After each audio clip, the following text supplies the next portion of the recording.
and then we just hit the road. And luckily nothing went bad, so. The funny thing about that Colorado trip is it was like probably midnight. We were heading to Salida, the Rocky Mountain Rendezvous, and my daughter was driving with Ben, and she called. She's like, "Dad, Ben's starting to go crazy." Because of the music. Just delirious. Like the music. I was trying to keep myself awake, so I was making all kinds of noises and stuff. It was fun. We found a campground and just crashed out. That was the best sleep ever. Yeah, that's the thing, when we're busy building other people's stuff, and so when it comes time for us to do these trips, which we really value.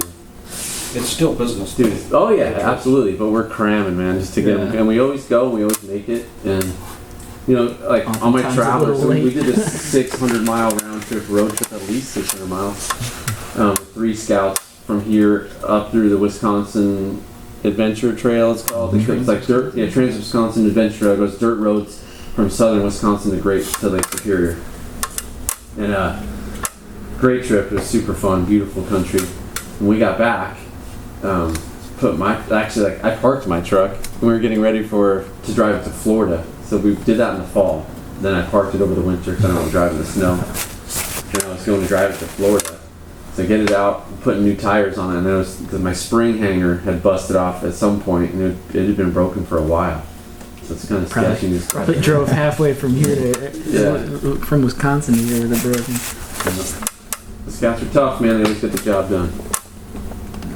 Anybody? What's the most bizarre customer interaction? He's got one. Should we cut film before yeah, this? right? You don't have to name names. I won't name names. Okay. So I had just started working here. I was probably maybe a year and a half I'd been working here. And at the time, there was an apartment upstairs, which is actually how I met Sean. My brother was living in the apartments up there.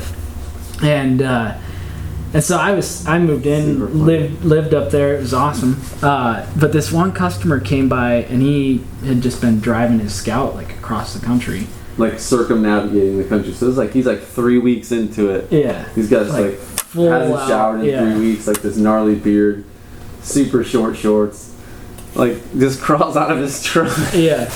And he needed a place to stay for a couple days while we did like body bushings and stuff on his Scout. And Sean's like, "Oh yeah, you can just stay up with Ben." And I'm like, First off, he raided. There was just like an old bottle of vodka or something. He like drank the whole thing, and then Ben like a case or two of beer in the fridge too. And I was like, "Yeah, you can help yourself," you know.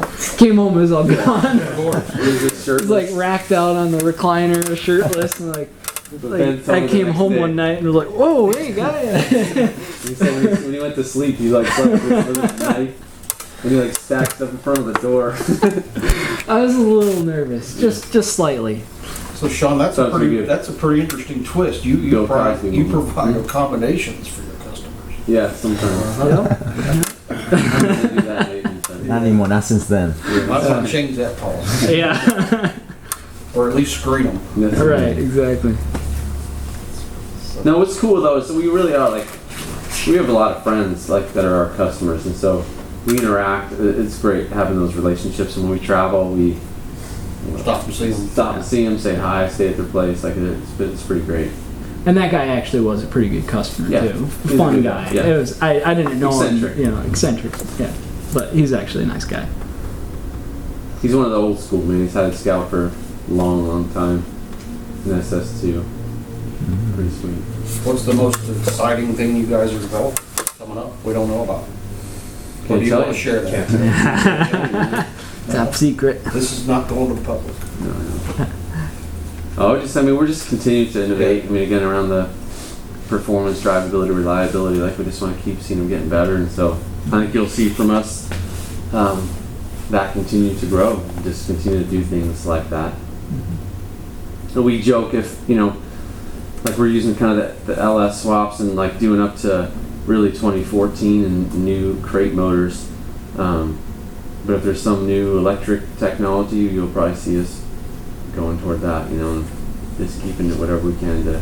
I'll wait for the hovercraft. Yeah. Maybe Hover Scout. Good. We're good, fellas. Thank you. Thanks for your time, guys. It was a pleasure.